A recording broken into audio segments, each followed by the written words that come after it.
দেখো আজকে শীতকালের মাটি তৈরি করতে বসে গেছি গাছ লাগানোর জন্য।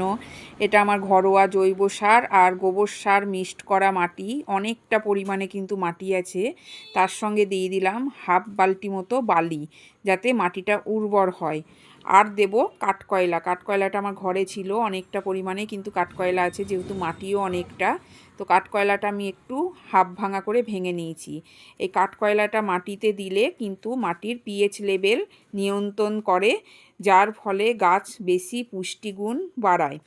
মাটির বিভিন্ন রোগ প্রতিরোধ করে, মাটি থেকে টক্সিন জাতীয় উপাদান শোষণ করে।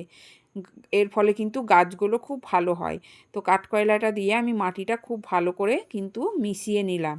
এখানে অনেকটা মাটি আছে, আমার এতটা মাটি যেহেতু লাগবে না, আমি একটা বস্তায় হাফ বস্তার বেশি মাটি কিন্তু তুলে নিলাম। এই দেখো, এবারে এখানে আরও 7-8 টব মতো মাটি আছে। এর মধ্যে আমি আরও জিনিস মিশিয়ে আমি কিন্তু গাছগুলো লাগাবো, আর বস্তার মাটিটা রেখে দেবো এখন। তো এই দেখো চা গুঁড়ো, এটা গুটি চা।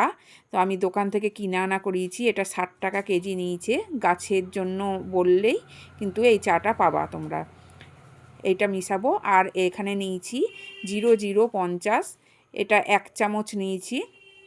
তো এটা আমি মাটিতে দিচ্ছি, যেহেতু এটা এখনই গাছটা লাগাবো সেই কারণে। আর এখানে নিয়েছি 10-26-26, এটাও 1 চামচ, বড় চামচে 1 চামচ পরিমাণ নিয়েছি, যেহেতু অনেকটা মাটি। এখানে নিয়েছি লাল পটাশ, এটাও 1 চামচ পরিমাণ নিয়েছি বড় চামচের। এবারে দেখো চা গুঁড়োটা দিয়ে দিব। এটা 7-8 মুঠো মতো আমি এখানে মিশিয়ে দিচ্ছি। এতেও কিন্তু গাছের খুব উপকার হয়, তো সেই কারণে আমি এটা মিশাচ্ছি মাটিতে।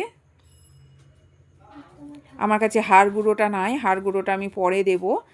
তো এই জিনিসগুলোই দিয়ে দিচ্ছি। এরকম নিমখোল দিচ্ছি, প্রায় 200 মতো নিমখোল দিলাম। দিয়ে মাটিটাকে খুব ভালো করে মাখবো। আর দিচ্ছি এই যে শাক পাউডার। তো এটা মেখে মাটিটাতে গাছ লাগাবো আর খানিকটা রেখে দেবো।